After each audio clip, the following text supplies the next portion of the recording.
Hello and welcome to another high-octane episode of Full Throttle, the motoring and transport show from the Alliance of British Drivers here on Unprecedented TV.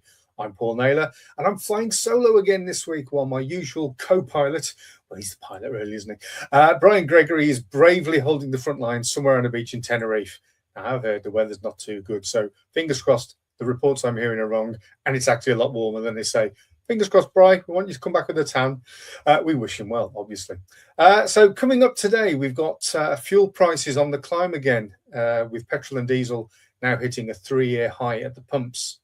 Volkswagen is planning to axe up to 50,000 jobs in Germany as the pressure on Europe's car industry grows. And after the soaking start to 2026, potholes are multiplying across Britain's roads, leaving drivers to pick up the repair bills. We'll also look at new pollution crackdowns that could see petrol and diesel drivers facing fines of up to £1,000, the eye-watering cost of Britain's transition to green energy, and why public support for net zero appears to be cooling. I like that. Plus a fascinating development in clean technology that turns CO2 into methanol, and Wales' latest plans to mandate solar panels or other renewable energy requirements for new homes and commercial buildings. So there's a lot to get through. It's more of a newsy kind of feel this time. So let's buckle up. This is Full Throttle. So first up, the headline has got to be about fuel. Now, I've been trawling the wonderful world of the interweb to find some great stories that we can talk about. And of course, the fuel one is right up there. So Fleet News reports that the fuel costs are spiking due to oil prices rising past $100 a barrel. Yep, we've been there before, folks, but it's been a while. Probably been 3 or 4 years since we've been past $100 a barrel, and that was obviously down to the troubles in Ukraine. This time, it's due to the disruption in the Strait of Hormuz, which is near Iran.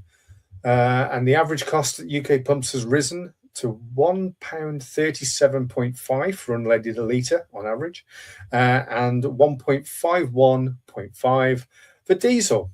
And if the price per barrel remains this high, unleaded could go to £1.50 rapidly, with diesel almost £1.80 a litre. Now, obviously, the problems for this, it's not just for us, the drivers, the people that get from A to B and need to go about their daily business, be it to get to work or to go and see loved ones, hospital appointments, travel, just sort of, for pleasure. It's not just that. It's obviously the commercial implications. Friend of the channel, Howard Cox, who runs Fair Fuel UK, will happily talk to you for hours about the implications of any price rises at the pump. The first thing that you will hear from is truck drivers, and every penny that goes onto a litre, if that pushes up the fuel bill for haulage, then it pushes up the cost at supermarkets for products, the cost of everything, because everything's got to be transported. Until we can beam things around like they do in Blake 7 or Star Trek, we're going to have to transport things around. So the costs can rapidly escalate in line with any increases at the pump. So it's worrying times. Hopefully, we are going to see the price per barrel go down rather than be sustained beyond the $100 mark. But indeed, until we can beam me up, Scotty, as I've been nudged, then we're stuck with transporting things around the country. So what are your thoughts? We always love to hear from you. So get in touch with us. Go online, go to abd.org.uk and contact us from there and give us your thoughts, because we would love to start a dialect with you. Okay, so that's the headline news. Now, the BBC have been reporting on Volkswagen over in Germany are looking to axe 50,000 jobs in Germany by 2030. Now, obviously, some of the reasons around this are based on US import tariffs, the intense competition from China, And of course, you've guessed it, the restructuring costs that all these motoring manufacturers are being having laid in front of them to convert to EV manufacturing. Now, we have reported previously about the impact of these electrification of vehicles and the production of them being problematic for Ford and General Motors over in the States. So you add into the mix the tariffs that have been imposed by Donald, well, then you've got an extra recipe for problems. Volkswagen figures are thus, okay? So the net profit fell in 2025 from 12.4 billion euros in the previous year to 6.9 billion euros. So, you know, that's almost 50% down. It's a high 40% down. That's not sustainable. And this is the problem that we've reported for Ford, where over a 3 or 4 year period, the profits were plummeting. Basically, people, as much as they might think that electric vehicles look like a quirky idea, they shouldn't be made mandatory. The fact that manufacturers are having to completely rethink how they're going to produce vehicles, frankly, it's just government ideology over common sense. People still want to use internal combustion engine cars. They still want to be able to buy them, and they still want to be able to have that choice. If somebody wants to choose to buy an electric vehicle, let them choose to buy an electric vehicle. But it shouldn't be mandatory, and it shouldn't become the end of internal combustion engine production and potentially the obliteration of decades of motoring manufacturing. All the big names that we know and love and respect could disappear, and there is intense competition coming from China. We're all familiar now with seeing BYD cars out on the road, and there's other brands being advertised at the moment. Some vehicles that look very, very similar to what you would get from Range Rover, badged completely differently. But you know, you can tell what they're trying to use as the template for these vehicles, and these are basically mobile phones on wheels, aren't they? As a journalist, I would regularly help out the motoring journalist at the newspapers that I worked at, and one of the first cars that I got to test drive was a Nissan Leaf. Now, arguably, it was a long time ago, but that thing had a range of about 90 miles on a good day. And then once you started putting the heater on, and the windscreen wipers, and your stereo on, you know, you were just looking at that battery plummeting like you would when you were looking at your phone, when you were sat in a pub thinking, am I going to be able to contact anybody? My battery's running out. So these Chinese models that are coming over here and are being sold at a very competitive price. Once they saturate the market, just be careful, folks. That's all I'll say. Okay. Otherwise, in the news, we've had a report from the RAC regarding potholes. Oh, yes. A familiar peril for readers of Driving Sense and people who connect with the Alliance of British Drivers. Potholes have been particularly a peril this winter. Roads have been eroded over the last 12 months, even further than they were previously. And because we've had such a wet winter, when these potholes fill up, it's very difficult to tell when you're driving along where the potholes are. Are they there? Are they not there? As a result, more vehicles are tumbling into these potholes, buckling their wheels, causing all sorts of damage to their cars. The RAC has reported some very sort of sobering figures here. If I can just find these for you. So for the whole of February 2025, there were 1,842 reports to the RAC of vehicles damaged due to potholes. For the same month this year, that figure, yeah, you might expect it might double because of how the roads are. That's actually gone up to 6,290. So that is a whopping leap. That's kind of getting on for 3 times what it was this time last year. So, well, the message is clear. Get these roads fixed. Cars are expensive these days. You can't go out and buy yourself a brand new car for about £12,000 these days. The last thing you want to do is be continually buying alloy wheels and replacing those because somebody hasn't maintained the surface that you're driving on. So that's a big shout out from the Alliance of British Drivers. Please get the roads fixed. Local authorities, governments, whoever needs to look after these things, please, please, please get them sorted out. Because this isn't just going to impact, internal combustion engine cars. This is for your electric vehicles too. So, don't go saying, oh, well, you shouldn't be driving around in this car. It affects us all. And I suspect, and many people that I speak to suspect, that the reason these aren't being fixed is simple. Twofold. Cost. Saves them money if they don't fix them. But also, they want us off the roads anyway. So by not fixing them, it's a bit like sort of charging you more at a car park.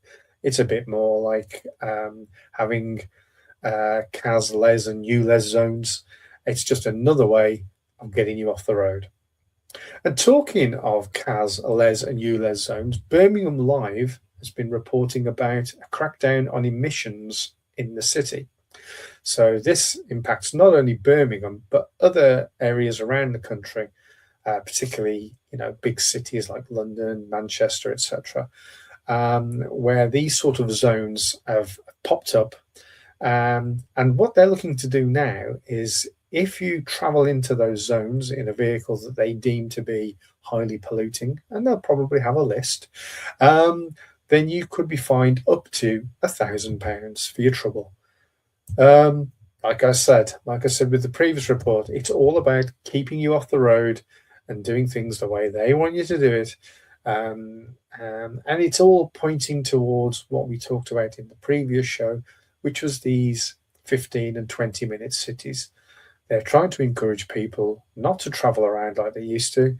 They want people to work and live within what they deem to be an acceptable commutable distance. Now, personally, and I know lots of people that did this, back in the mid to late 90s, I was working at a newspaper in Shropshire, which is where I lived, and I was probably about 15, maybe 20 minutes between home and work. But to climb the greasy pole of success, I had to go looking for a job in the sister newspaper, the Express and Star, based in Wolverhampton.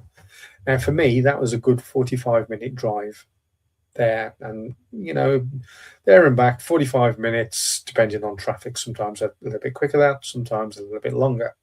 But as an average, 45 minutes.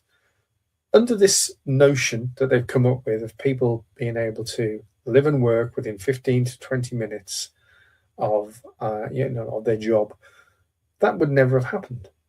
And as a result, I would have probably still been doing the same thing that I was doing then as I'm doing now, because it would have been less opportunity for progression, less opportunity to stretch my wings and sort of learn new skills. It's an absolute nightmare for people out there. It's dumbing people down. It's a lack of choice. It's telling people what to do and telling them what to think rather than how to think. And we've spoke about this before. We've got all sorts of issues going on with schools. But again, you can guarantee that they'll be teaching kids at school, you want to go looking for careers on your doorstep rather than sort of like that the world's no longer your oyster. It's more like the world's your lobster now, which is what Del Boy used to say. CAS zones, LES zones, and ULEZ zones. Be careful if you drive into those. Check that your car or van meets the requirements to be in those zones. Otherwise, you could be facing hefty fines.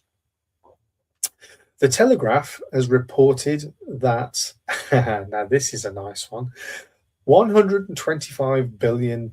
What does that sound like to you? What do you think that's gone on? That's been spent on green energy, and that's the total by 2029, 125 billion. That's 15 billion in 2025, rising to 30 billion by 2029. So cumulatively 125 billion, and you can guarantee plus, because they never get these figures right. It's only an estimate, Gov. So obviously the worrying thing about this is that this is Ed Miliband having his way, and I feel deflated just thinking about it. Basically, this is being done for no real reason. This green agenda, and you can read all about it in different products that we produce at the Alliance of British Drivers. The green agenda is an ideology rather than a reality. It's CO2 is not the big enemy that people keep making it out to be, and the more people that start to listen and realize this, then the better it's going to be for everybody. And that kind of links into our next story, which is that the support for the UK net zero urgency has declined to 29% this year, when it was around 54% in 2021. So why is this ideology fading? Well, people are finally waking up and realizing that, first and foremost, people look after their own interests, and that's just a natural thing to do. And they're realizing that the cost of it is completely prohibitive, even if it was, necessary, even if it was something that we needed to do. The fact of the matter is that CO2 isn't the enemy that we're being told that it is.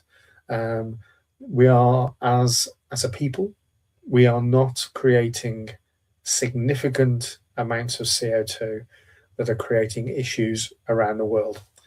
And even if we were, the fact that the UK produces such a tiny proportion worldwide, and somehow wants to be, the leader in going down this net zero route, when there's huge countries like America, China, Pakistan, India, the list goes on, Russia, that aren't on board with this. I mean, we've all seen Donald Trump talking about this and saying, it's a load of nonsense.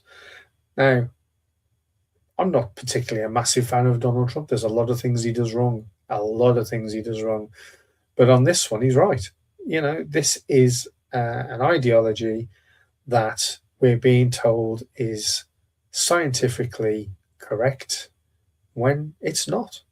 It really isn't. And there's science out there that backs that up, to the contrary. And unfortunately, it's being quashed. And anybody that tries to get the message out there is being quashed along with it. So we do our best. We do our best to inform. 125 billion. Just think what that could have gone on. We could have given more than Chagos Islands back. We could have given 2 or 3 islands. We could have given Scotland back. Hey, there you go. Kidding. But I mean, that just goes to show what a ridiculous idea that the whole Chagos thing is. If we're facing a bill of 125 billion, in addition to whatever the billions were that were involved in the Chagos Island deal, then I'm afraid as a country, we're just... If the nation were accountants working with zero software, then they would be questioning what was going through the books. That's all I'd say. Right. Now, like I say, the support for net zero has declined. And in fact, SciTech Daily has reported that a new catalyst is now available that converts CO2 into methanol. So even if it were a problem, there is now this converter that is a breakthrough by ETH Zurich. And what it does is it converts CO2 to methanol, which is the building block for thousands of everyday products, ranging from plastics and paints to life-saving medicines. So not only is it a cure for the CO2 problem that doesn't actually exist, but also by being able to create methanol in a fairly simple process. I'm sure there's a bit more to it than I think, but a process that could be readily available within the next 10 to 15 years.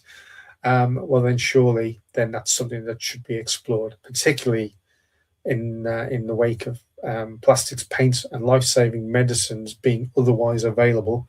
So anything that we can do to carry on producing those should be fully supported. What are your thoughts on any of these, folks? I mean, if get in touch with us, abd.org.uk, and if you're not already a member, get on there, sign up. You're looking at £30 a year to support the cause, or £45, and with the £45 offering, you will also receive 4 times a year a printed copy of Driving Sense Extra. And Driving Sense Extra is packed full of motoring stories and the counter argument against green ideology. So it's well worth a read. And if you, like us, feel that we're being sold a pup, then you need to get on board and just join the fight. Woo, woo, woo. Business Green is reporting that, and now you like this, particularly if you live over the border in Wales. Like I say, I was originally from Shropshire and I bordered Wales. Wales is set to make it mandatory for new builds, homes and commercial, to have solar panels or similar renewables starting from March next year. Now, this is likely to obviously add thousands to the cost of a new home. I think, if I remember correctly, the figures I saw were it will add probably on average £3,500 to £5,000 for new builds. Obviously, when you're retrofitting that sort of technology, it costs a bit more, but still, to have to have the mandatory requirement to buy those products, even if you don't want them, and then face a cost for it, it's a little bit of an ask, isn't it? So that's something to watch out for in Wales. If you're thinking of buying a new house in the next, in the next year or so, get it quick, get one there, because by this time next year, you're going to be looking at having all sorts of renewables on there. Now, in the article, it doesn't actually state pure and simple that it will be solar panels, but we think that that's most likely to be the case because that's the easiest type of renewable that you can put with a property. But obviously, it's going to come down to heat pumps and who knows, maybe even a great big windmill in your back garden. That'd be nice, wouldn't it? It doubles up as something to dry your clothes on as well. And on a really hot day, it can fan you as well. So, it's what a bonus. But another strange idea coming from an increasingly woke management system. I do quite often wonder where we're going as a country. There's people that have become who have got roles of significant power in different areas, be it schooling or the government, policing, the entertainment industry, that have got a very fixed idea about how people should think. And it's so wrong. We are throwing away our civil liberties. We are throwing away our right to opinion, our right to express ourselves the way that we want to express ourselves. And I'm sure it's kind of come full circle, because I think the whole idea originally was that to express yourself is now what has become the norm. And what was the norm is now something where people are actually saying, can we not express our thoughts and feelings based on that, rather than that being the alternative ideology now? I know what I mean. I'm sure you get what I mean. So it's kind of been flipped on its head. So if you are sort of left-leaning, then, be careful what you want, because sometimes you might get it. And I've got a feeling that we're going down that route rapidly. And it's not something that I think will be good for the country, it won't be good for people. I don't think it's been very good for people at all already. I think a lot of the mental health issues that are going on out there can, in many ways, be attributed to the way that we're leading our lives these days. And that's not just the way technology is advanced, but also the fact that we're being told what to think rather than how to think. And I think that needs to be reversed pretty pronto. That's just my ramblings, but welcome to Inside My Head. So if you've got any thoughts on anything that we've discussed here today, please get in touch. You can get in touch with us through abd.org.uk. You can email me direct, paul@mediaandyou.co.uk. If you've got any article suggestions for Driving Sense magazine, please send them through to us, particularly if you're a member of the Alliance of British Drivers. We would love to hear from you. And if you're considering that the things that are going on around you are making you want to scream, if you're not happy with your road surfaces, if you're not happy that you're being forced into driving an electric vehicle when you're more than happy to carry on in a petrol or diesel, then welcome to the Alliance of British Drivers. We're all trying to fight that battle and trying to regain some common sense. And that's basically what it is. It's common sense. It's nothing radical that we're trying to spout.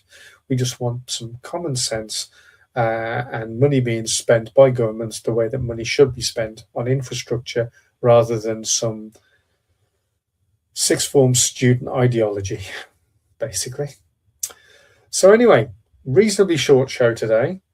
Flying solo. It's not as easy as you think. And look forward to Brian being back with me for the next show, which we will record next week. And until then, goodbye for now. Safe travels. Be careful out there and mind those potholes. Bye for now.